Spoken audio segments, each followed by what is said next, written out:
untuk suami saya, Bapak Ferdi Sambo. Maafkan saya, sebagai pendamping hidup selama ini masih jauh dari sempurna.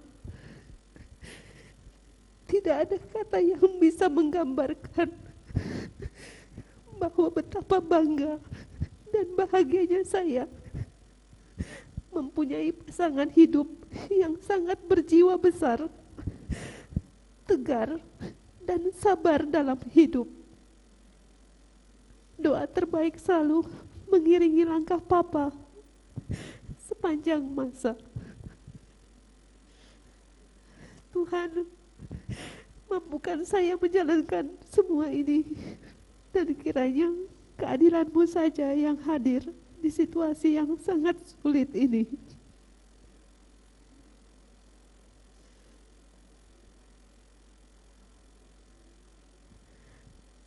Majelis Hakim yang mulia, para jaksa penuntut umum, dan para penasihat hukum yang saya hormati.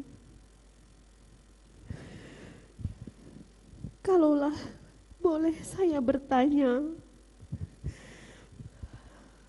apakah salah jika saya bercerita secara jujur pada suami saya atas perbuatan keji yang merenggut dan merusak kehormatan dan harga diri saya dan keluarga?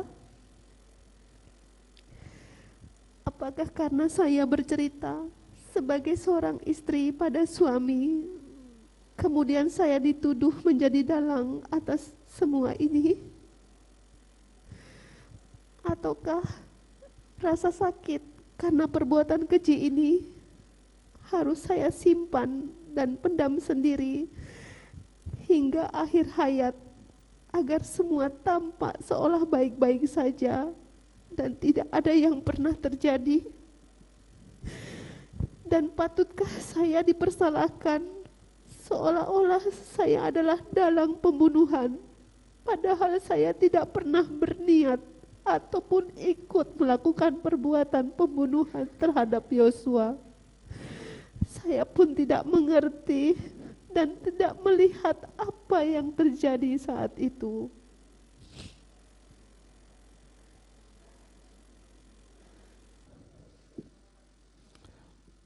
Saya juga meminta maaf kepada tunangan saya karena harus bersabar menunda rencana pernikahan kami. Walaupun sulit diucapkan, tapi saya berterima kasih atas kesabaran dan cinta kasih dan perhatian. Kalaupun kamu harus menunggu, tunggulah saya menjalani proses hukum ini. Kalaupun lama, saya tidak akan egois dengan memaksa kamu menunggu saya. Saya ikhlas apapun keputusanmu, karena bahagiamu adalah bahagiaku juga. Saya juga sampaikan permohonan maaf kepada Bapak Kapolri serta semua penyidik dalam perkara ini, di mana sebelumnya saya sempat tidak berkata yang sebenarnya, yang membuat saya selalu merasa bersalah dan pertentangan batin saya, sehingga akhirnya saya dapat menemukan jalan kebenaran dalam diri saya untuk mengungkapkan dan menyatakan kejujuran. Majelis Hakim yang saya muliakan, bahwa menjadi anggota Polri, khususnya bagian dari keluarga Korps Brimob, adalah suatu mimpi dan kebanggaan bagi saya dan keluarga. Setelah menjalani 4 kali tes Bintara dan terakhir tes Tamtama, yang dimana sepanjang perjalanan tes yang berkali-kali dari tahun 2016 hingga 2019, saya 4 tahun saya pun juga tetap bekerja sebagai supir di sebuah hotel di Manado untuk membantu orang tua saya. Karena saya tahu untuk menjadi anggota Polri tidak mudah bagi saya, tetapi saya harus terus berusaha. Saya tumbuh di keluarga yang sangat sederhana, menjadikan saya ingin terus berusaha untuk membanggakan orang tua saya. Setelah keempat kali saya mengikuti tes, akhirnya saya dinyatakan lulus dengan peringkat 1 di Polda Sulut. Hal yang sangat membahagiakan dan membanggakan bagi saya dan keluarga, di mana cita-cita saya hampir tercapai menjadi seorang prajurit Brimob untuk mengabdi kepada negara. dan dapat saya wujudkan. Kemudian saya menjalankan pendidikan di Watu Kosek, Jawa Timur, 30 Juni 2019. Saya meninggalkan kota kelahiran saya dari Manado ke Jawa Timur dengan membawa bekal sisa tabungan saya.